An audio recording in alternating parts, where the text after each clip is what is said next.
ஆனா ஒரு யதார்த்த உண்மை என்னன்னா, இது ஒரு கவுண்ட் டவுன். எப்படி ஒரு ராக்கெட் கிளம்புறதுக்கு முன்பாக கவுண்ட் டவுன் வச்சிருக்கிறாங்களோ, அதே மாதிரி இந்த பூமியின் ஓட்டத்திற்கு ஒரு கவுண்ட் டவுன் கடவுள் வைத்திருக்கிறார். ஒரு ஆண்டு துவங்கி விட்டதுன்னு நினைக்கிறோம். யதார்த்தம் என்னவென்றால் ஒரு ஆண்டு முடிந்து விட்டது. கடவுளின் கேலண்டர்ல ஒரு ஆண்டு அடிக்கப்பட்டு விட்டது, மீதியான சில ஆண்டுகள். இது ஒரு யதார்த்தம். இதை நாம புரிந்து கொள்ளாதபடிக்கு இன்றைக்கு நம்முடைய கொண்டாட்டங்களும் நம்முடைய எல்லா காரியங்களும் நடந்துட்டு இருக்குது. இந்த கவுண்ட் டவுன் டைம்ல இப்படி ஒரு ராக்கெட் வேகத்துல உலகம் போயிட்டு இருக்குன்னு சொல்லலாம். இப்படி காலங்கள் கடகடான்னு ஓடிட்டு இருக்குது. அப்போ அவ்வளவா நாட்கள் குறைந்து கொண்டே இருக்கிறது மனிதனுக்கு. பர்த்டேன்னு சொன்னா கேலண்டர்ல ஒரு ஆண்டு குறைக்கப்பட்டு விட்டது, அதான் யதார்த்தம். அப்படி இப்படிப்பட்ட ஒரு சூழலில் உங்களுக்கு ஒரு முக்கிய செய்தியை நான் உங்களோடு பகிர்ந்து கொள்ள வாஞ்சிக்கிறேன். இந்த ஒரு செய்தி உங்கள் வாழ்க்கைக்கு பிரயோஜனமாக இருக்கும். பரிசுத்த வேதாகமத்திலே, பைபிள்ல சங்கீத புஸ்தகம்ன்ற புஸ்தகத்துல 2வது அதிகாரத்துல 12வது வசனம் இப்படியா சொல்லுகிறது: குமாரன் கோபம் கொள்ளாமலும் நீங்கள் வழியிலே அழியாமலும் இருக்கும்படிக்கு அவரை முத்தம் செய்யுங்கள். கொஞ்ச காலத்தில் அவருடைய கோபம் பற்றி எரியும். அவரை அண்டிக் கொள்கிற யாவரும் பாக்கியவான்கள். இப்படி ஒரு வேத வசனம் பைபிள்ல உள்ளது. குமாரன் கோபம் கொள்ளாமலும், அதாவது ஆண்டவராகிய இயேசு கிறிஸ்து கோபம் கொள்ளாமலும் வழியிலே நீங்கள் அழியாமலும் இருக்கும்படி என்று சொல்லி போட்டிருக்கிறது. வாழ்க்கையின் முடிவில்லை, வாழ்க்கையின் இடைப்பட்ட காலத்துல, இல்லாவிட்டால் உலகத்தின் ஓட்டம் முடிவதற்கு முன்பாகவோ வழியிலே நீங்கள் அழியாமல் இருக்கும்படி அவரை முத்தம் செய்யுங்கள். முத்தம் செய்யுங்கள் என்கிற வார்த்தை ஒரு ஒப்புரவாகுதல், இல்லாவிட்டால் ஆண்டவரோடு கூட சமாதானம் ஆகுங்கள். ஏன்னா இன்னும் கொஞ்ச காலத்துல அவருடைய கோபம் பற்றி எரியும் என்று சொல்லி பைபிள் சொல்லுது. இயேசு கிறிஸ்துவை நாம் எல்லாரும் அன்புள்ளவராக, மன்னிக்கிற தேவனாக மாத்திரம் அறிந்திருப்போம். அநேகர் அப்படி உங்களுக்கு அறிவித்திருப்பார்கள். ஆனா இயேசு கிறிஸ்துவனுடைய பகுதி தான் அது. மீதி பகுதியை தான் இந்த செய்தியில் உங்களோடு காண்பித்து தர விரும்புகிறேன். அவர் கோபம் கொள்கிறவர் என்று பைபிள் சொல்லுகிறது. குமாரன் கோபம் கொள்ளாமல் வழியில நீங்கள் அழியாமல் இருக்கும்படிக்கு அவரை முத்தம் செய்யுங்கள். அவர் பாதபடியில வந்து சரண்றாங்க. அவரை ஏற்றுக்கொள்ளுங்கள். ஏன் ஏற்றுக்கொள்ள வேண்டும்? ஏன் ஐயா நாங்கள் ஏற்றுக்கொள்ள வேண்டும்? இன்னும் கொஞ்ச காலத்துல அவருடைய கோபம் பற்றி எரியும். அவரை அண்டிக் கொள்ளுகிற யாவரும், இல்லாவிட்டால் அவரை விசுவாசிக்கிற யாவரும் பாக்கியவான்கள். ஏன்னா அவரை அண்டிக் கொள்ளுகிற யாவரும் பாக்கியவான்கள் சொல்லி வேதத்தில் வாசிக்கிறோம். இந்த கடவுளுடைய கோபாக்கினை என்பது உண்மை. இப்பவுமே நம்ம பூமியிலே ஆங்காங்கே பார்க்க முடிகிறது. தேவ கோபாக்கினின் சில நிழல் பார்க்க முடிகிறது. உண்மையான கோபாக்கினை இன்னும் ஆரம்பிக்கல.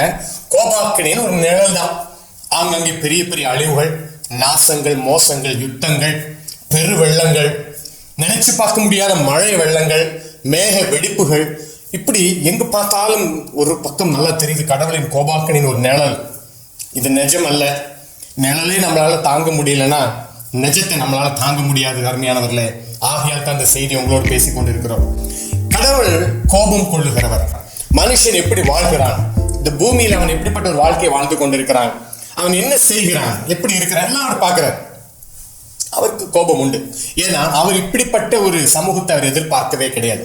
இப்படி ஒரு கேடு நிறைஞ்ச சமூகம், கொலை மிகுந்த சமூகம், வேசித்தனம் மிகுந்த சமூகம், பாவம் நிறைஞ்ச சமூகம், பொல்லாப்பு நிறைஞ்ச சமூகம், பணாசை பிடித்த ஒரு சமூகம், அன்பில்லாத ஒரு சமூகம், நான் நல்லா இருந்தா மட்டும் போதும் நினைக்கிற ஒரு சமூகம், யாரோ கேடு கிட்டா என்ன என்ற ஒரு சமூகம், ஒரு விபத்திலோ ஆபத்திலோ எல்லாரும் செல்ஃபி எடுக்கிற ஒரு கேடு நிறைந்த சமூகம். முந்தையில ஒரு ஆபத்தோ விபத்தோ நடந்துச்சுன்னா போய் தூக்கி எடுக்க பார்ப்பாங்க. இப்ப அங்க செல்ஃபி எடுக்கிறாங்க. இப்பேற்பட்ட ஒரு கொடுமையான சமூகத்துல வாழ்கிறோம் தெரியுமா? வெறும் 350 ரூபாய் பணத்துக்காக ஒருவனை கொலை செய்து விடுகிறான். ஒருத்தன் சப்பாத்தி சரியா மனைவி சுட்டி தரணும்னு சொல்லிட்டு மனைவி கொலை செய்திருக்கிறான். இப்படிப்பட்ட பயங்கரமான செய்திகளை கேட்கிறோம். அற்ப காரியங்களுக்காக மனுஷன் கொலைக்காரர்களாக தெரிகிற சமூகம். நீங்க விரும்பினாலும் விரும்பாவிட்ட சமூகத்தின் நிலைமை இதுதான். இதை குறித்து நான் ஆயிரக்கணக்கான நியூஸ் உங்களுக்கு நான் காண்பித்து தர முடியும். எல்லாத்தையும் நான் எடுத்து வச்சிருப்பேன். எல்லா நியூஸும் நான் சேவ் பண்ணி வைப்பேன். நல்லா கவனிங்க. இப்படிப்பட்ட ஒரு சமூகம். இந்த நேரத்துல மனுஷனுடைய அக்கிரமம் பெருகி கொண்டே இருக்கிறது. சின்ன பிள்ளைகள் எல்லாருக்குள்ள அக்கிரமம் பெருகிக்கிட்டே இருக்குது. அப்போ பைபிள்ல கடவுளுடைய நீதிமன்றம் என்கிற ஒரு உச்ச நீதிமன்றம் சொல்றோம்ல, இப்போ அது பரம உச்ச நீதிமன்றம் என்கிற ஒரு நீதிமன்றம் உண்டு. கடவுளின் நீதிமன்றத்தால் மனிதர்கள் பாவத்தின் தண்டனையாகிய மரணம் என்கிற தீர்ப்பை பெற்றிருக்கிறாங்க. மரணம் என்கிற தீர்ப்பை பெற்றதுனால தான் கடவுளுடைய கோபாக்கினையும் சேர்ந்து வருகிறது. மரணம் என்கிற தீர்ப்பை பெற்றிருக்கிறார். எங்க? கடவுளின் உச்ச நீதிமன்றத்தில் ஒரு தீர்ப்பு வந்திருக்கிறது. பிரியமானவர்களே, இந்த முழு உலகத்தில் இருக்கிற மனுக்குலத்திற்கு மரணம் என்கிற தீர்ப்பு. இப்படிப்பட்ட ஒரு தீர்ப்பு தேவனுடைய நீதியாகிய நீதிமன்றத்துல அதுதான் நீதி, அதுதான் ஜட்ஜ்மெண்ட் சொல்றோம். அந்த ஜட்ஜ்மெண்ட்ல பாவத்துக்கு சம்பளம் மரணம் தான். இன்னைக்கு ஒருவேளை இன்னைக்கு நம்ம நாட்டுல பேசிக்கொள்கிறோம், பல நாடுகளில் பேசிக்கொள்கிறார்கள் மரண தண்டனை விதிக்க கூடாதுன்னு சொல்லி, மரண தண்டனை ஒழிக்கப்பட வேண்டும் சொல்லி. இது ஒரு வகையில நியாயமாக இருந்தாலும் இன்னொரு பக்கம் அநியாயக்காரர்களுக்கு இது ஒரு பூஸ்டப்பா இருக்கிறதுக்கும் வாய்ப்பு இருக்குது. ரெண்டு காரியங்களா இருக்கு. ஒருவேளை ஒரு கொலைகாரன் மனம் திரும்பி அவங்க நல்ல வாழ்க்கை வாழ்வதற்கும் ஒரு வாய்ப்பு உண்டு. அதே சமயம் இப்படி ஒரு தண்டனை ரத்து செய்வதனாலே அநேக கொலைகாரர்கள் உருவாவதற்கும் வாய்ப்பு இருக்குது. எப்படியோ இது இப்படியெல்லாம் நடந்தாலுமே கடவுளின் நீதிமன்றத்துல பாவத்துக்கு சம்பளம் மரணம் தான். இந்த பாவத்துக்கு சம்பளம் மரணம் என்கிற தண்டனையை நம்முடைய ஆதி பெற்றோர் பெற்றார்கள். உலகத்தின் ஆரம்பத்துல தேவன் ஆதாம் ஏவாள் என்கிற மனுஷியை உண்டாக்கினார். அவங்க கீழ்ப்படியாமைன்ற காரியத்தின் நிமித்தம் சந்ததி சந்ததி சந்ததி சந்ததியா பாவம் உலகத்துல எல்லா இடமும் பரவுகிறது, எல்லா இடமும் பாவம் நிறைந்திருக்கிறது. இப்படிப்பட்ட பாவம் நிறைஞ்ச சமூகத்துக்கு தான் தேவனுடைய நீதிமன்றம், உச்ச நீதிமன்றம், பரலோக உச்ச நீதிமன்றமோ மரணம் என்கிற தண்டனையை வழங்கியுள்ளது. அப்படி ஒரு தண்டனை பெற்ற சமூகத்துல ஆண்டவருடைய கோபாக்கனையும் உள்ளது, தேவ கோபம் உள்ளது. இந்த பூமியின் மேல மனுஷர் மேல தேவ கோபம் நிற்கிறது. வேதாகமத்தில் ஒரு பகுதியை நான் வாசிக்கிறேன். 2 பேதுரு என்கிற புஸ்தகம் உண்டு. அதுல 2வது அதிகாரம் 9ஆம் வசனத்தை நான் வாசிக்கிறேன். 9ஆம் வசனம். கர்த்தர் தேவபக்தி உள்ளவர்களை சோதனை நின்று ரட்சிக்கவும் அக்கிரமக்காரரை ஆக்கினைக்குள்ளானவர்களாக நியாயத்தீர்ப்பு நாளுக்கு வைக்கவும் அறிந்திருக்கிறார். கர்த்தர் நீதிமான்களை சோதனையிலிருந்து ரட்சிக்கிறார். இந்த தேவ தண்டனையாகிய கோபாக்கிலிருந்து ரட்சிக்கிறார். வரும் பேர் அழிவுகளுக்கு ரட்சிக்கிறார், காப்பாற்றுகிறார். மரணம் என்கிற தண்டனையிலிருந்து நம்மளை காப்பாற்றுகிறார். பரலோக நீதிமன்றம் இப்படி மரணம் என்கிற ஒரு தீர்ப்பு மனுபுத்திரருக்கு கொடுத்திருக்கிற இந்த நேரத்துல அதே பரலோகத்தின் நீதிபதியாகிய தேவன் மனிதர்களுக்கு இந்த பாவத்தின் தண்டனையிலிருந்து ஒரு விமோசனத்தையும் கொடுத்திருக்கிறார். இந்த விமோசனத்தை குறித்து நான் கடைசியில் காண்பித்து தருகிறேன். இந்த பாவத்தின் தண்டனை என்கிற இந்த தீர்ப்பிலிருந்து இனி நீ விடுதலை பெற்றாய் அப்படின்ற ஒரு பெரிய ஒரு விடுதலை பத்திரத்தை கொடுத்திருக்கிறார். அதை நான் கடைசியில் காண்பித்து தருகிறேன். இப்பொழுதோ அந்த தண்டனை உக்கிரத்தை உங்களுக்கு காண்பித்து தருகிறேன் முதல் பகுதியில. 2ஆம் பகுதியில் தண்டனையிலிருந்து எப்படி தப்பிப்பது என்பதை காண்பித்து தருகிறேன்.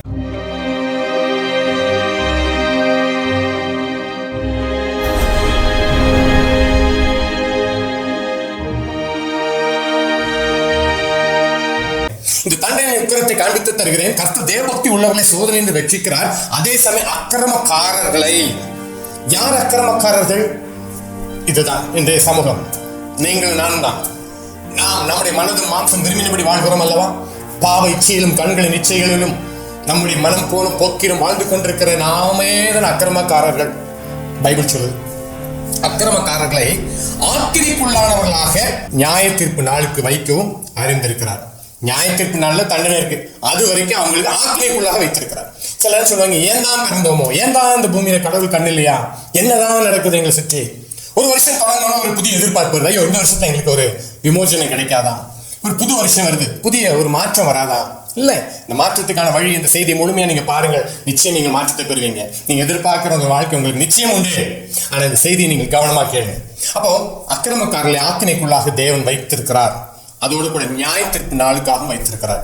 ஜட்மெண்ட் டேன்னு சொல்றோம் இல்லையா? அந்த ஜட்மெண்ட் டேல கடவுளுக்கு முன்பாக நாம் நிற்க வேண்டும். இந்த தண்டனையை பெற்றுக் கொள்ளுகிறதற்காக வேண்டி தேவ சமூகத்தில் போய் நிற்பதுதான். அப்ப அவர் சொல்லுவாரு, அக்கிரம செய்கைக்காரர்கள் என்னை விட்டு அகன்று போங்கன்னு சொல்லி உங்களை பிசாசுக்காகவும் அவனுடைய தூதர்களுக்கு ஆயத்தம் பண்ணப்பட்டிருக்கிற நரகத்திலே போங்கன்னு ஒரு தண்டனை கொடுப்பார். அதுதான் மனுஷனுடைய கடைசி தண்டனை. அந்த தண்டனை காலம் எத்தனை வருஷம்ன்றதெல்லாம் கணக்கு கிடையாது. 1 வருஷமா, 2 வருஷமா, 10 வருஷமா, 50 வருஷமா, இல்ல வருஷம் 100 வருஷம் என்ற கணக்கு கிடையாது. அது முடிவில்லாத ஒரு தண்டனை. மனுஷன் முடிவில்லாமல் அழுது கொண்டிருக்கிற இடம், வேதனைகளும் பற்கடிப்பும் புலம்பலும் தவிப்பும் நிறைந்த ஒரு இடம். அங்கே போகிறவர்களுக்கு ஐயோன்னு பைபிள் சொல்லுது. அங்கே யாரும் போயிடக்கூடாதுன்ற செய்தி உங்களோடு பேசிக் கொண்டிருக்கிறோம்.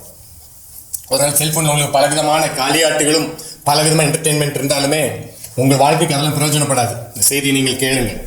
அடுத்த ஒரு வேத பகுதியை வாசிக்கிறேன். அதே 1 பேதுருவுல 4வது அதிகாரத்தின் 18ஆம் வசனத்தை நான் வாசிக்கிறேன். நீதிமானே ரட்சிக்கப்படுவது அரிதானால் பக்தி இல்லாதவனும் பாவியும் எங்கே நிற்பான்? நியாயத்தீர்ப்பை குறித்து மீண்டும் ஒரு வசனம். நீதிமானே ரட்சிக்கப்படுவது அரிது. யார் நீதிமான்? அதை நான் கடைசியில் காண்பித்து தருகிறேன். யார் நீதிமான்? பைபிள் சொல்லுது எல்லாரும் பாவம் செய்து தேவ மகிமையற்றவர்களாக மாறினோம்னு சொல்லி பைபிள் சொல்லுது. இந்த நேரத்தில் யார் அப்ப நீதிமான்? நம்ம நிறைய பேர் சொல்லுவாங்க, ஒழுக்கமானவங்க யாருங்க? எல்லாரும் ஒரே மாதிரி தாங்க இருக்கிறாங்க, எல்லார்ட்டையும் பாவம் இருக்குங்க, யாருங்க ஒழுக்கம் அந்த உலகத்துல? யாருங்க? இல்லையா? அதை கடைசியில் காண்பித்தா இருக்கிற நீதிமான் யாருன்னு சொல்லி. நீதிமான் ஒரு பெரிய கூட்டம் அந்த உலகத்தில் இருக்கு, உங்களுக்கு தெரியுமா? நீதிமான்கள் சொல்லி கடவுளின் பார்வையிலே பிரியமானவர்களாக ஒரு கூட்டம் இந்த உலகத்தில் வாழ்ந்து கொண்டுதான் இருக்கிறது. அதனால தான் இன்னும் உலகம் அழியாம இருக்குது, புரிஞ்சுக்கோங்க. அழகா சரி, நீதிமான் யாரும் கடைசியில் காண்பித்தா இருக்கிறேன். இப்போ கடவுள் நீதிமன்றத்துல போய் நீங்கள் எந்த விதமான மாய்மாலம் பண்ண முடியாது, பொய்யும் பேச முடியாது. கடவுளுக்கு லஞ்சமே கொடுக்க முடியாது. கடவுள் லஞ்சம் கொடுத்து அவரை கவர் பண்ண முடியாது. உங்களுடைய தண்டனை எழுதப்பட்டதே. அந்த தண்டனைங்கிற தீர்ப்பை, அந்த தீர்ப்பில் இருந்து உங்களுக்கு விடுதலை தரக்கூடியதுக்கு ஒரே வழி என்னன்னா அதே கடவுளின் நீதிமன்றம் மட்டும்தான். அதைத்தான் கடைசி உங்களுக்கு காண்பித்து தருகிறேன். 2 பேதுருவிலே திருப்பி வாசிப்போம். 3வது அதிகாரத்தில் வாசிச்சீங்கன்னா 2 பேதுரு 3வது அதிகாரம் 6வது 7வது வசனத்தை வாசிக்கிறேன். அப்பொழுது இருந்த உலகம் ஜலப்பிரயாணத்தினாலே அழிந்தது என்பதையும் மனதார அறியாமல் இருக்கிறார்கள். இந்த கடைசி காலத்துல நான் சொன்ன மாதிரி இப்படி ஒரு வக்கரகம் பிடித்த ஒரு சமூகம், அக்கிரமம் நிறைஞ்ச ஒரு சமூகம், அநியாயம் பிடித்த சமூகம் உருவாகும். இந்த சமூகம் மனம் போல வாழ்வார்கள். அந்த அக்கிரமம் பிடித்த சமூகத்தார், உடனே வேற யாரும் நினைக்காதீங்க, இந்த செய்தியை பார்த்துட்டு இருக்கிற எல்லாரும் தான். இந்த அக்கிரமம் பிடித்த ஒரு சமூகத்துக்கு பைபிள் சொல்கிறது, அப்பொழுது இருந்த உலகம் ஜலப்பிரயாணத்தினாலே அழிந்தது என்பதை மனதார அறியாமல் இருக்கிறார்கள். இதுக்கு முன்ன இருந்த ஒரு உலகம், இதுக்கு முன்ன இருந்த ஒரு சமூகம் ஜலப்பிரயாணத்தினால அழிக்கப்பட்டதாம். இது பூமியில ஒரு எவிடன்ஸ் ஃபுல்லா, அதாவது ஒரு கான்கிரீட் எவிடன்ஸ் சொல்லுவோம் இல்லையா, அப்படி ஒரு வார்த்தை இது. இன்னைக்கும் நீங்க பார்க்கலாம், துருக்கி தேசத்துக்கும் அர்மீனியா தேசத்துக்கும் நடுவில் இருக்கக்கூடிய மலையில நோவான்களுடைய பேழையினுடைய படிவங்கள் அங்கே இன்னும் காணப்படுகிறது.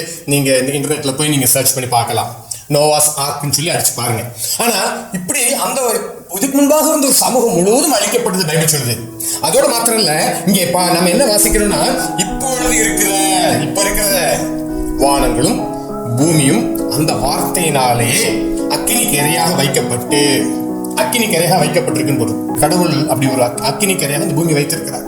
இப்ப எல்லாம் சொன்னாங்க குளோபல் வார்மிங்னாங்க, இப்ப குளோபல் பாயிலிங்ன்றாங்க, பனிமலைகள் உருகுதுன்றாங்க, காட்டுத்தீகள் பற்றி எரியுதுன்றாங்க, எங்க பார்த்தாலும் அக்கினினால் உண்டாகிற பொல்யூஷன், இப்படி எங்க பார்த்தாலும் நல்ல வித்தியாசம் உங்களுக்கு தெரியும். இப்ப கடைசி காலத்துல அக்கினிக்கு இரையாக வைக்கப்பட்டு, முக்கியமான செய்தி இதுதான், தேவபக்தி இல்லாதவர்கள் நியாயம் தீர்க்கப்பட்டு அழிந்து போகும் நாள் வரைக்கும் காக்கப்பட்டிருக்கு.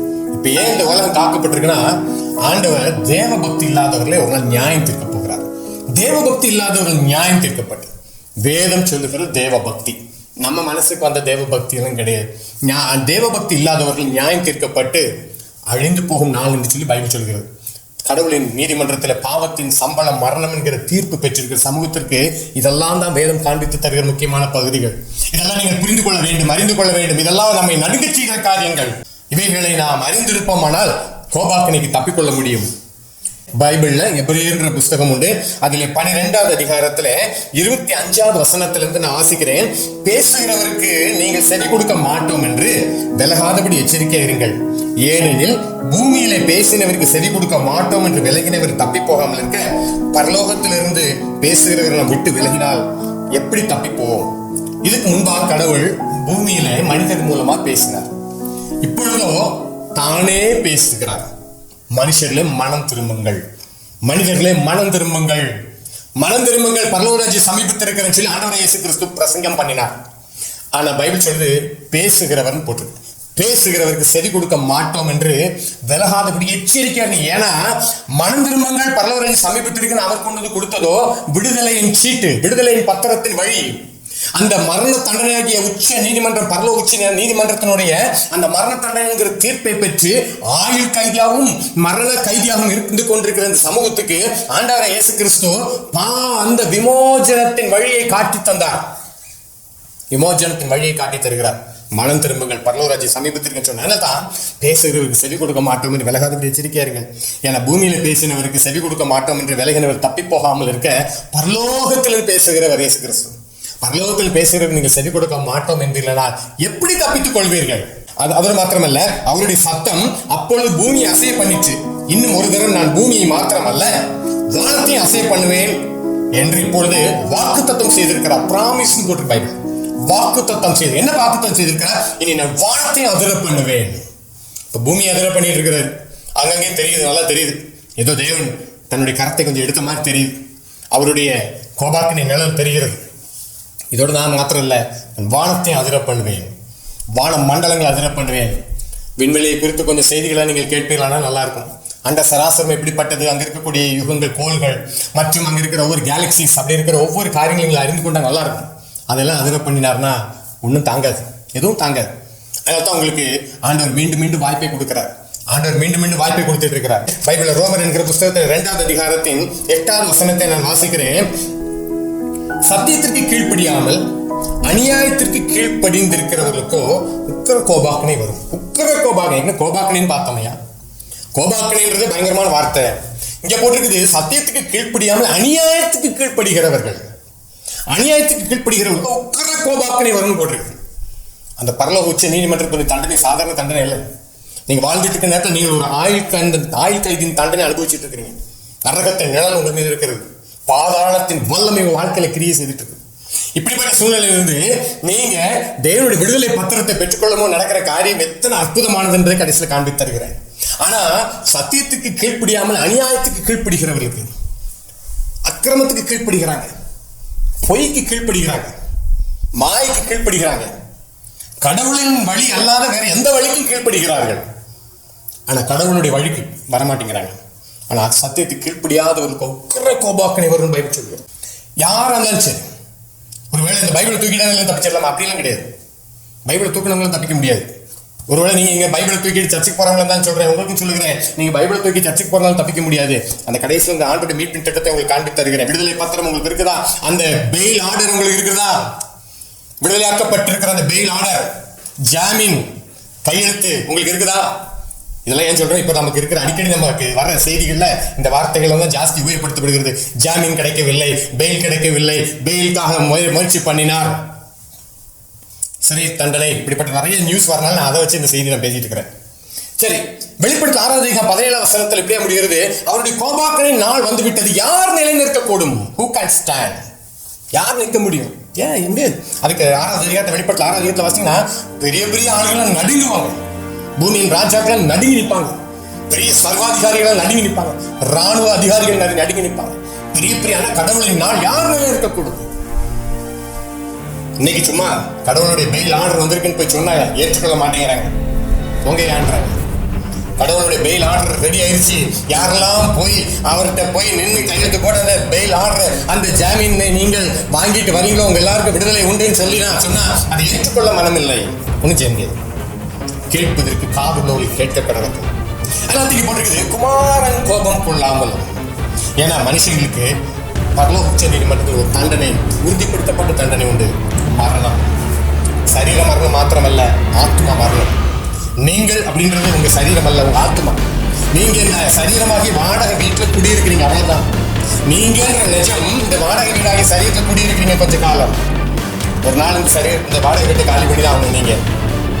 நீங்க உங்க ஆத்மா மரணம், அதுக்கு முடிவு கிடையாது, அதுக்கு அழிவு கிடையாது. இந்த சரீரத்துக்கு ஒரு நாள் அழிவு இருக்குது, ஆத்மாவுக்கு அழிவு கிடையாது. ஆத்மாவை குறித்து பேசினா இப்போ நம்ம இன்னைக்கான காரியத்தை பார்த்து பார்த்து பழகினவங்களுக்கு ஆத்மா நித்தியம் பரலோகம் நரகம் இதெல்லாம் புரிந்து கொள்றது ரொம்ப கடினமா இருக்கு. பைபிள் சொல்லி கடைசி நாள் அதுவும் கடினம் ஆகும்னு சொல்றேன். நீங்க கடினப்பட்டு போகும். ஒருவேளை இந்த செய்தி பார்க்குற யாருக்காவது ஒரு சின்ன உணர்வு வந்துச்சுன்னா நீங்க பாக்கியவான்.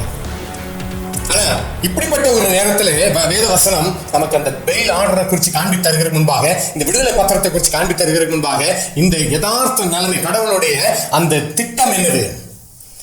பாவத்தின் சம்பளம் மரணம்னு எழுதிட்டாரு. இப்ப இந்த தண்டனையிலிருந்து மனிதர்களுக்கு விடுதலை ஆக்குவதற்கு கடவுளுடைய திட்டம் என்ன? பரலோக நீதிமன்றத்தின் திட்டம் என்னது? சில சொல்லுவாங்க அவங்க நன்னடக்கையினாலே அவங்க தண்டனை காலம் குறைக்கப்பட்டு அவங்க விடுதலை ஆனாங்கன்னாங்க. இந்த தண்டனையை நீங்க எந்த நன்னடக்கையினாலும் நீங்க ரத்து பண்ண முடியாது. ஏன்னா அப்பேற்பட்ட கொடும் பாவிகளாக நாம் இருக்கிறோம் கடவுளின் நீதிக்கு முன்பாக. நமக்கு கடவுளின் நீதி என்னன்னு தெரியாதனால தான் நம்ம ரொம்ப திருப்தியா இருக்கோம். நான் ரொம்ப கரெக்டா இருக்கிறேன், நான் ரொம்ப பர்ஃபெக்டா இருக்கிறேன், நாங்க யாரும் எந்த கடிதம் செஞ்சதில்லைன்னு. கடவுளின் நீதிமன்றத்தில் போய் நிற்கும் போது தெரியும், அந்த உச்ச நீதிமன்றத்தில் நிற்கும் போது தெரியும், ஐயோ நம்முடைய நீதிகள் எல்லாம் அழுக்கான கந்தையா இருக்குதே, குப்பை நம்ம நீதியெல்லாம். சுய நீதியை விட்டு தயவு செஞ்சு மனம் திரும்புங்கள். சுய நீதி ஒன்றும் பிரயோஜனப்படாது. யோவான் என்கிற புஸ்தகம் உண்டு பைபிள்ல. யோவான் என்கிற புஸ்தகத்துல, யோவான் சுவிசேஷத்துல 5வது அதிகாரத்துல 24வது வசனம் இப்படி சொல்லுகிறது, என் வசனத்தை கேட்டு என்னை அனுப்பினவரை விசுவாசிக்கிறவனுக்கு நித்திய ஜீவன் உண்டு, அவன் ஆக்கினை தீர்ப்புக்கு உட்படாமல் மரணத்தை விட்டு நீங்கி ஜீவனுக்கு உட்பட்டிருக்கிறான் என்று மெய்யாகவே உங்களுக்கு சொல்லுகிறேன். இயேசு கிறிஸ்து சொல்றார், என் வசனத்தை கேட்டு என்னை அனுப்பினவரை விசுவாசிக்கிறவனுக்கு நித்திய ஜீவன் உண்டு, அவன் ஆக்கினை தீர்ப்புக்கு உட்படாமல் போட்டு.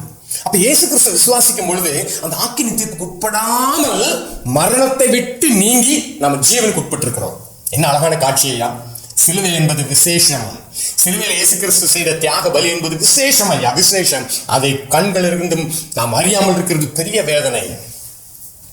ஆனா நாம் ஆக்கினை தீர்ப்புக்கு உட்படாமல் மரணத்தை விட்டு, நீங்க என்ன மரணம், பாவத்துக்கு சம்பளம் மரணம்னு போட்டுருச்சு இல்லையா ஆர்டர்ல, உங்களுக்கு இருக்கிற ஜட்மெண்ட் ஆர்டரை படிச்சு பாருங்க. பாவத்துக்கு சம்பளம் மரணம், இந்த ஜட்மெண்ட் ஆர்டர் இந்த பைபிள் தான் இருக்குது. இந்த பெயில் இல்ல ஜாமீன், இந்த விடுதலையும் இந்த பைபிள் தான் இருக்குது. அதனால தான் இந்த பைபிளை படிங்க, இந்த வேதத்தை நேசிங்க, வேதத்தை தயவு செஞ்சு படிக்க ஆரம்பிங்கள். அதிலே யோவான் சுவிசேஷத்துல, அதே யோவான் சுவிசேஷம் 3வது அதிகாரத்துல 18 வசனம் 19 வசனத்தை வாசிக்கிறேன். அவரை விசுவாசிக்கிறவன் ஆக்கினைக்குள்ளாக தீர்க்கப்படான். யாரை? இயேசு கிறிஸ்து விசுவாசிக்கிறவன் ஆக்கினைக்குள்ளாக, அதாவது அந்த ஜட்மெண்ட் ஆர்டர்ல மரணம் என்கிற தீர்ப்பு கொடுக்கப்பட்டுருச்சு, கோபாக்கினை என்ற ஒரு முடிவு நம்ம காத்திருக்கிறது. இந்த ஆக்கினைக்கு நாம் என்ன செய்யறோம்? விசுவாசிக்கிறவன் ஆக்கினைக்குள்ளாக தீர்க்கப்படான். விசுவாசியாதவனோ இயேசு கிறிஸ்துவனுடைய மீட்பை விசுவாசியாதவனோ தேவனுடைய ஒரே பேரான குமாரனுடைய நாமத்தில் விசுவாசம் உள்ளவனாய் இராதபடினால் அவன் ஆக்கினை தீர்ப்புக்கு உட்பட்டாயிற்று. Already judge பண்ணப்பட்டாச்சு. அவனுக்கு மரண தண்டனை விதிக்கப்பட்டிருக்கு இல்லையா, அது உறுதியாயிடுச்சு. திருப்பம் இப்போ உங்களுக்கு நான் ஒரு கேள்வி கேட்கிறேன். உங்களுக்கு ஒரு நிச்சயம் இருக்குதா? அந்த ஆக்கினையிலிருந்து நான் தப்பிக்கப்பட்டிருக்கிறேன், அந்த ஆக்கினை எனக்கு இல்லைன்ற ஒரு நிச்சயம் உங்களுக்கு இருக்குதா? கடவுளின் கோபம் என் மேல இல்லைன்ற ஒரு நிச்சயம் உங்களுக்கு இருக்கா? யோசிச்சு பாருங்க. நீ சொல்றோம் கடவுள் இல்லைன்னு ஒரு கூட்டம் பெருசா கிளம்பி இருக்கிறாங்க. இதுதான் கடைசி கால அடையாளம். அதே யோவான் சுவிசேஷம் 3வது 36 வசனத்துல வாசிக்கிறோம், குமாரனுக்கு விசுவாசமாய் இருக்கிறவன் நித்திய ஜீவனை உடையவன் இருக்கிறான். விடுதலை மாத்திரம் அல்ல, அடுத்து உங்களுக்கு ஒரு வாழ்க்கையும் தருகிறார். என்ன அற்புதமான காரியம் தெரியுமா? ஏதோ விடுதலையாக்கப்பட்ட பிழைச்சி போன் மட்டும் சொல்லல, உனக்கு ஒரு மகிமையான வாழ்க்கை, நித்திய ஜானத்தை போட்டுக்கு. குமாரனுக்கு விசுவாசமா இருக்கிறவன் நித்திய ஜீவனை உடையவனா இருக்கிறான். குமாரனை விசுவாசியாதவனோ ஜீவனை காண்பதில்லை, தேவனுடைய கோபம் அவன் மேல் நிலைநிற்கும். தேவனுடைய கோபம் அவன் மேல் நிலைநிற்கும். அந்த குமாரனை விசுவாசிக்கிறவனுக்கு நித்திய ஜீவன். இயேசு கிறிஸ்துவை சொந்த ரட்சகராக விசுவாசித்து ஏற்றுக்கொள்கிற நித்திய ஜீவன். அவருடைய பாவ மன்னிப்பின் மீட்பின் திட்டத்துக்கு நாங்கள் ஒப்பு கொடுத்து ஆண்டவரை குமாரனின் கோபம் கொள்ளாமல் அவரை முத்தம் செய்திருக்கிற பிள்ளைகளுக்கு ஒரு பாக்கியம் உண்டு. இயேசு கிறிஸ்துவின் ரத்தத்தினாலே நமக்கு ஒரு விடுதலை உண்டு. இது ஒரு கடைசி காலம். நம்ம வாழ்ற காலத்துக்கு ஒரு பேர் சொன்னோம்னா கடைசி காலம். கடைசி மணித்துளிகள் எண்ணப்பட்டு கொண்டிருக்கிறது. கடைசி மணித்துளிகள் இந்த பூமிக்கு எண்ணப்பட்டு கொண்டிருக்கிறது. உங்களுக்கு social media, cellphone, mobile phone, இப்படி பல கையாட்டுகள் உங்க சுத்தி இருந்தாலும் ஒரு காரியத்தை ஞாபகம் வைத்துக் கொள்ளுங்க, கடைசி மணித்துளிகள் எண்ணப்பட்டு இருக்குது. எலிப்பொறியில ஒரு சின்ன உணவு துண்டு இருக்கும். அந்த உணவு துண்டை முக்கியமா எலி நினைக்கும், சுத்தி இருக்கிறதெல்லாம் மறந்துடும். இதே மாதிரிதான் நம்முடைய வாழ்க்கை ஓடிட்டு இருக்குது. நம்முடைய வாழ்க்கை இப்படிதான் ஓடிட்டு இருக்குது. கடைசி கால அடையாளங்களாக பைபிள் சொல்ற காரியம் நடக்குது. லூக்கா என்கிற புஸ்தகம் பைபிள் இருக்குதால் 21வது அதிகாரத்துல வாசிக்கிறோம். 34 வசனத்துல லூக்கா 21:34 உங்கள் இருதயங்கள் பெருந்திண்டினாலும் வெறியினாலும் லௌகீக கவலைகளினாலும் பாரமடையாதபடிக்கு நீங்கள் நனையாத நேரத்தில் அந்த நாள் உங்கள் மேல் வராதபடிக்கு எச்சரிக்கையார்.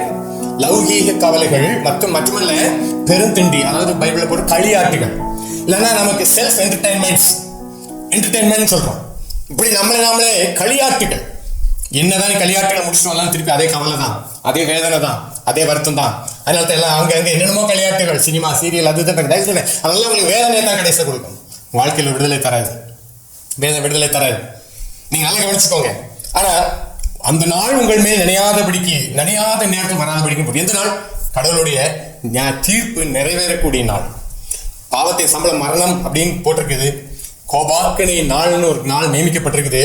அந்த கோபாக்கினை நிழல் நம்ம வாழ்க்கையில் நடந்துட்டு இருக்குது. இப்போ அந்த கோபாக்கினை நாள் நிறைவேற டைம் இருக்கு இல்லையா? ஆயுள் கைதி, மரண தண்டனை. ஆயுள் கைதிக்கு அந்த டைம் குறிக்கப்பட்டிருக்கு. இந்த நாள் உனக்கு மரண தண்டனை. அந்த தண்டனைன்ற நாள் வர்றதுக்கு முன்னாடி எப்படி இருக்குன்னு யோசிச்சு பாருங்க. தண்டனை நிறைவேற்ற போறதுக்கு இந்த முதல் நாள் எப்படி இருக்குன்னு யோசிச்சு பாருங்க. பயங்கரமான காரியம். ஆனா நல்லா கவனிங்க, அந்த நாள் நினையாத நேரத்தை உங்களுக்கு வந்துடக்கூடாதுன்றது. அதனால நீங்க எல்லாரையும் மாதிரி களியாட்டுகள் பின்ப ஓடாதீங்க. வெறி, மதுபான வெறி, புகையில வெறி, இல்ல இதெல்லாம் போதை வெறிகள் ஜாஸ்தி ஆயிட்டு இருக்குது. எங்க பார்த்தாலும் போதை போதை போதை பழக்கம். வெறியினால் உங்கள் இருதயங்கள் பாரம் அடையக்கூடாது. மத்தேயு என்கிற புஸ்தகம் உண்டு. அதில் 24வது அதிகாரத்துல 37 வசனத்துல நோவின் காலத்தில் எப்படி நடந்ததோ அப்படியே மனுஷகுமார் வரும் காலத்துல நடக்கும்.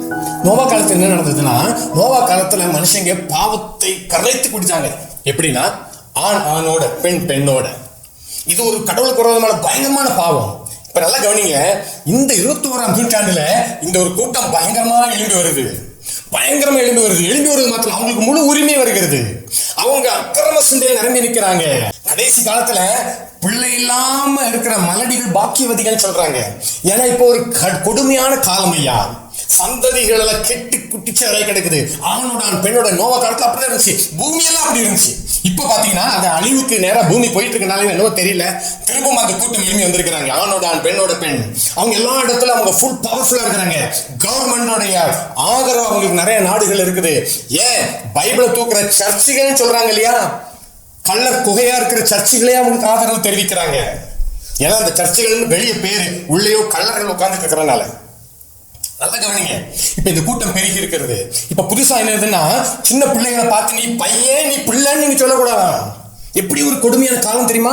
அவங்க முடிவு பண்ணுவாங்களாம், பையனா வளரணுமா இல்ல பிள்ளையா வளரணுமான்னு சொல்லி. எப்படிப்பட்ட ஒரு மாறுபாடான சந்ததி தெரியுமா? நீ இவ்வளவு சந்ததி வரப்போகுது. எப்படி ஒரு கொடுமையான காலத்தை வந்துருக்கும் தெரியுமா? பிள்ளைய பார்த்து நீ பிள்ளைன்னு சொல்லிட்டீங்கன்னா உங்களுக்கு ஜெயில் தண்டனை மேலை நாடுகள்ல. பையனை பார்த்து நீ பையன்டான்னு சொல்லிட்டா ஜெயில் தண்டனை. அவங்க முடிவு பண்ணணுமா? இப்ப ஏற்பட்ட காலம் ஐயா. நம்ம சந்ததிகள் இப்படி வளர்ந்து வர்றதை பார்த்து உங்களால எப்படி இருக்க முடியும்? யோசிச்சு பாருங்களேன். இது எல்லா நாட்டுக்கும் வரும், எல்லா நாடுகளுக்கும் வரும். ரொம்ப கொஞ்சம் அங்க முன்னாடி வந்துருச்சு, அடுத்து பின்னாடி வரும். மொபைல் போன் முன்னாடி மேலை நாடுகள் எல்லாம் பயன்படுத்துறாங்க. இப்ப எல்லா கையிலையும் வந்துருச்சு. நம்முடைய எல்லா கையிலையும் மொபைல் போன் தான். சின்ன பிள்ளை வரைக்கும் மொபைல் போன் வச்சிருக்காங்க. வீட்டுல 4 பேர் 5 பேர் ஆளுக்கு ஒரு மொபைல் போன் வச்சுட்டு ஆளுக்கு ஒரு இடத்துல குத்தா வச்சு உட்கார்ந்துட்டு இருக்கிறாங்க. உண்மையதான் சொல்றேன். ஆனா நல்லா கவனிங்க, இப்படி ஒரு நோவா காலத்து நடந்த மாதிரி கடைசி நாட்டு நடக்கும். என்னவா 39 வருஷத்தை ஜலப்பிரயாணம் வந்து அனைவரையும் வாரி கொண்டு போகும் மட்டும் உணராது இருந்தார்கள். அப்படியே மனுஷகுமார வருங்காலத்தான் இருக்கும். ஜலப்பிரயாணம் வந்து அனைவரையும் வாரி கொண்டு போச்சுன்னு பைபிள் சொல்லி. எல்லாரையும் வாரிட்டு போற வரைக்கும் அவங்களுக்கு தெரியல. இப்பவுமே நம்ம பாத்தீங்கன்னா தெரியும், வெள்ளம் வராது, பெரிய சேதம் வராதுன்னு ரொம்ப மெத்தனப்புல எல்லாரும் இருந்தாங்க. சென்னை மக்களுக்கு தான் பாதிப்புன்னு சொல்லி தூத்துக்குடி திருநெல்வேலி மக்கள் இருந்தாங்க. ஆனா வெள்ளம் வரும்போது தெரிஞ்சு எல்லா இடத்துக்கும் இப்படிதான் வருமோ. வாரி கொண்டு போச்சு காரு, பஸ், லாரி, வீடுகள், இந்த பொருட்கள். ஐயோ எவ்வளவு பெரிய ஒரு சேதம் தெரியுமா? எவ்வளவு பொருட்கள் நாசமாயிருச்சு யோசிச்சு பாருங்க. ஆனா அன்னைக்கு நடந்துதான் வெள்ளம் வந்து வாரி கொண்டு போகணும் உணராது இருந்தாங்க. உணரல அவங்க. இந்த உலகம் பாவ இச்சை சிற்றின்பங்கள் இதெல்லாம் கேட்டு கொடுத்துறான். சாப்பாட்டு முடித்து கொடுத்தா. நீ கடைசி காலத்து அடையாளத்தை நோவா காலத்தையும் பார்த்தா ஜனங்கள் புசித்து குடித்து இதுதான் பண்ணாங்க. இப்பவும் நல்லா கவனிங்களேன், சாப்பாடு யூடியூப் சேனல்ல நீங்க எதெல்லாம் சக்சஸ்ஃபுல்லா ஓடுனா சாப்பாடை பத்தி போட்டீங்கன்னா சக்சஸ்ஃபுல்லா இருக்கும். சாப்பாடு தான் யூடியூப் சேனல்ல மெயினா இருக்கு. இன்னைக்கு ஏதாவது ஆக்கப்பூர்வமானதெல்லாம் ரொம்ப கம்மியா போயிடுச்சு. சாப்பாடு, அடுத்து கேளிக்கைகள், இதுதான் இன்னைக்கு முக்கியமா ஓடிக்கிட்டு இருக்கு. அதனால மக்களுக்கு இன்னைக்கு சத்தியத்துல உட்காந்து கேட்க நேரம் இல்லை. சத்தியத்துல உட்காந்து முழுசா பாக்குறதுக்கு அவங்களுக்கு அந்த மனம் இல்லை. அடுத்ததான் ஒரு கேளிக்கையை பார்த்தா கொஞ்சம் ஜாலியா சிரிக்க முடியுமான்னு. ஆனா நீங்க நிரந்தரமான அந்த உள்ளான சந்தோஷத்தை பெற்றுக்கணும்னா இந்த செய்திகளை நீங்க தொடர்ந்து கேளுங்கள். இது ஒரு கடைசி காலம். கடைசி நாட்டில் கடவுள் எல்லாரும் ஆக்கினை கொடுக்கக்கூடிய காலம். இதுல மீண்டும் சொல்லுகிறேன், அடுத்த சந்ததிக்கு எல்லாம் என்ன கற்றுக் கொடுக்கப்படுகிறதுனா கடவுள் இல்ல, தேவன் இல்லைன்றதை இன்னைக்கு காட்டி கொடுக்குறாங்க. அது ஒரு பெரிய வேதனை ஐயா.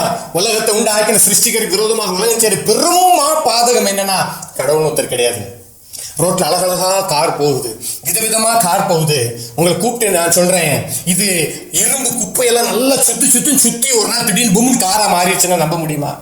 நீங்க என்னை பார்த்து சொல்லுங்க, முட்டாளா இருக்காதீங்க பிரதர். நீங்க இரும்பு குப்பைகளும் தூள்களும் அப்படியே புஷ்ன்னு சுத்தி ஒரு கார் உண்டாயிருச்சுன்னா உங்களால் எப்படி அதிர்ச்சியோட பார்ப்பீங்களோ, உலகம் குப்பை ஒரு காலத்துல அப்படியே தூள்கள் எல்லாம் சேர்ந்து அப்படியே பூமி ஆயிடுச்சு. அப்படியே கூழ் உண்டாச்சு, கூழ்ல இருந்து குரங்கு உண்டாச்சு, குரங்கு மனுஷன் வந்தா. எப்பேற்பட்ட வேதனை உள்ள அக்கிரமம் ஐயா. கடவுளின் நியாய தீர்ப்பு தாமதிக்குமோ? தேவ கோபாக்கினி தப்பிக்கொள்வார்களோ? கடைசி காலத்துல இதெல்லாம் தான் முக்கியமான காரியம். எப்படி ஒரு வேதனை. ஒரு சிருஷ்டிப்புன்னு ஒண்ணு இருந்துச்சுன்னா சிருஷ்டிகர்னு ஒருத்தர் கட்டாயம் இருப்பாரு. அதனால தான் சிருஷ்டிப்பு உண்டாயிருது. ஒரு மொபைல் போன் உங்க கையில போயிருக்குன்னா அதை உண்டாக்கின ஒருத்தர் இருக்கிறான். மனுஷனையும் உலகத்தின் சகலவற்றையும் உண்டாக்கினவர் ஒருவர் இருக்கிறார். அவரை அறிந்து கொள்றதுக்கு அந்த பரிசுத்த வேதாகமம், இந்த கோபாக்கினை குறித்து காண்பித்து இருக்கிற இந்த பரிசுத்த வேதாகமம், விடுதலை பத்திரமும் இதில் தான் உள்ளது, விடுதலை மொழியும் இதில் தான் உள்ளது.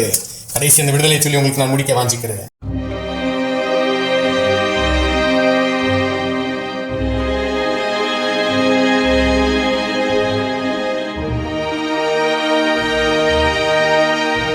அதே யோவான் சுவிசேஷத்துல 3ஆவது அதிகாரத்தை நான் வாசிக்கிறேன். இது ஒரு தங்க வசனம் சொல்லலாம்.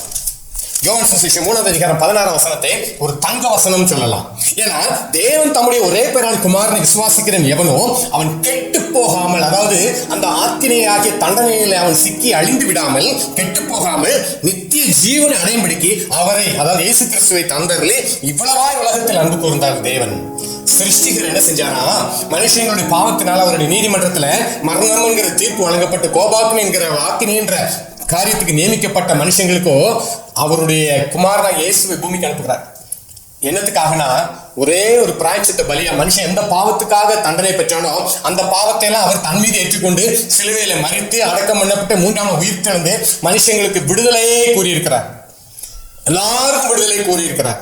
ஆனா யாரெல்லாம் அந்த விடுதலையை கையெழுத்து போட்டு அவர் பாதத்துல முழங்கால் பண்ணிட்டு முத்தம் செய்து அவரை விசுவாசத்தை ஏற்றுக்கொண்டுன்னு சொல்லலாம், அவரை முத்தம் செய்கிறார்களோ அவர்கள் அனைவருக்கும் நித்திய ஜீவனை வாக்களிக்கிறார். தம்முடைய ஒரே பேர குமாரன் விசுவாசி எவனோ அவன் கெட்டு போகாம நித்திய ஜீவனை அடையும்படிக்கு அவரை தந்திரலே இவ்வளவாய் உலகத்தில் அன்பு கூர்ந்தார் ஐயா. இதுதான் அன்பு, உண்மையான அன்பு. கடவுளுடைய நீதிமன்றத்துல தண்டனைன்றது எப்படி உண்மையோ, கடவுளுடைய திட்டத்துல மன்னிப்பு என்பதும் உண்மை. இந்த மன்னிப்பை தான் நாம் புறக்கணித்துக் கொண்டிருக்கிறோம். இந்த மன்னிப்புக்கு படத்தினால் நீங்க இந்த மன்னிப்பை பெற முடியாது, லஞ்சம் கொடுத்து இந்த மன்னிப்பை நீங்க பெற முடியாது, உங்க நற்கிரிகளால் இந்த மன்னிப்பை பெற முடியாது, நீங்க சன்மார்க்க வாழ்க்கையினால மன்னிப்பை பெற முடியாது, உங்களுடைய சரீர முயற்சியினால் இந்த மன்னிப்பை பெற முடியாது. விசுவாசத்தினால் மாத்திரமே இந்த மன்னிப்பை நீங்கள் பெற்றுக்கொள்ள முடியும். விசுவாசத்தினால் மாத்திரமே. கடவுளுடைய வேதாகமம் விசுவாசிக்கப்பட வேண்டிய புஸ்தகம், ஆராய்ச்சி பண்ணப்பட வேண்டிய புஸ்தகம் அல்ல, விசுவாசிக்கப்பட வேண்டிய புஸ்தகம். எவரெல்லாம் விசுவாசித்தார்களோ அவங்க எல்லாருமே கடவுளுடைய நீதி சாட்டப்படுகிறது.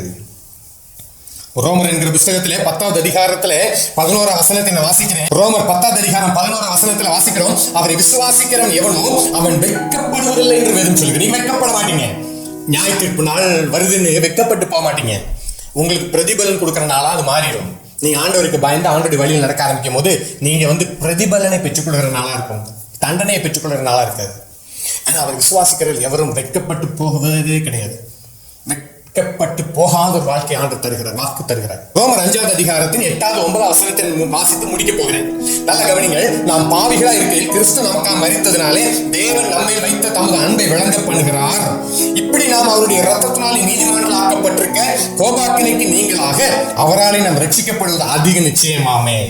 நாம் பாவிகளா இருக்கையில், இன்னும் சொல்ல போனா தண்டனையை பெற்ற கைதிகளா இருக்கையில், மரண தண்டனை பெற்ற மரண கைதிகளாகவும் ஆயுள் தண்டனை பெற்ற ஆயுள் கைதிகளாகவும் இருக்கக்கூடிய அதே நேரத்துல நம் பாவிகளா இருக்கையில் கிறிஸ்து நமக்காக மரித்ததினாலே தேவன் நம்மை அன்பையும் விளங்க பண்ணினார். அன்பின் தேவன் அவர், கடவுள் அன்பாக இருக்கிறார். தேவன் நம்மை அன்பை விளங்க பண்ணினார். என்ன நினைச்சா, இப்படி நாம் அவருடைய ரத்தத்தினாலே, அல்ல இயேசு கிறிஸ்துவின் ரத்தத்தினாலே மாத்திரம்தான், சிலுவையில் அவர் சிந்தின ரத்தத்தினாலே, இயேசு கிறிஸ்து நமக்காக அடிக்கப்பட்டதுனாலே சிந்தப்பட்டதுனால இந்த உண்டான பரிசுத்த ரத்தத்தினாலே, புது உடன்படிக்கை மீட்புக்காக சிந்தப்பட்ட ரத்தத்தினால, இப்படி அவருடைய ரத்தத்தினாலே நாம் நீதிமான்களாக்கப்பட்டிருக்கிறோம். இனி மரண தண்டனை கைதி அல்ல, நீங்க நீதிமான்கள். யாரெல்லாம் உண்மையிலே இயேசு கிறிஸ்து விசுவாசித்து சொந்த ரட்சகராக ஏற்றுக்கொண்டு அவருக்கு சித்தமான வாழ்க்கை வாழ்கிறார்களோ அவங்க எல்லாம் நீதிமான்கள். நான் எப்பயும் சொன்னேன், உலகத்தில் நீதிமான்கள் கூட்டம் இருக்கிறாங்கன்னு சொல்லி. அவங்க எல்லாம் நீதிமான்கள். இன்னைக்கு நீங்களும் அந்த நீதிமான்கள் கூட்டத்தில் சேர்ந்துடலாம். நீங்களும் பாவ தண்டனை, மரண தண்டனை, மரண கைதியா இருக்க வேண்டிய அவசியம் இல்லை. நீங்க நீதிமான்கள் கூட்டத்தில் சேர்ந்துடலாம். யாரெல்லாம் அவருடைய ரத்தத்தினாலே நாம் நீதிமான்கள் ஆக்கப்பட்டிருக்கிறபடினாலே கோபாக்கினைக்கு நீங்களாக அவராலே நாம் ரட்சிக்கப்படுவது அதிக நிச்சயம். உறுதிப்படுத்தப்பட்ட வார்த்தை. இந்த செய்தியை கேட்டிருக்க இந்த நாளில் உங்களோடு கூட ஆண்டவர் பேசுவாராக. பலரும் பல நம்பிக்கையற்ற நிலைமையில் இருக்கலாம். ஆனால் இப்போ நான் உங்களுக்கு சொல்லுகிறேன், இந்த நேரத்தை இயேசு கிறிஸ்துவின் பாதத்தில் முத்தமிடுங்கள். அவருடைய கோபாக்கினை நாள் வந்து விட்டது, அதை மறந்து விடாதீர்கள். இந்த அன்பு கிருபை நாள் முடிய போகிறது. முடிஞ்சிருச்சுன்னா அடுத்த ஜட்மெண்ட் டே தான், ஞாயிற்றுக்கு நாட்கள் ஆரம்பமாகிவிடும். அப்பொழுது வாய்ப்பு கிடைக்காது. இந்த வாய்ப்புள்ள காலத்தை பயன்படுத்துங்கள். கர்த்தர் தாமே உங்கள் ஆசீர்வாதத்தை உங்களை காப்பாற்றி உங்களை நித்திய ஜீவ கரையில சேர்ப்பாராக. ஆமேன்.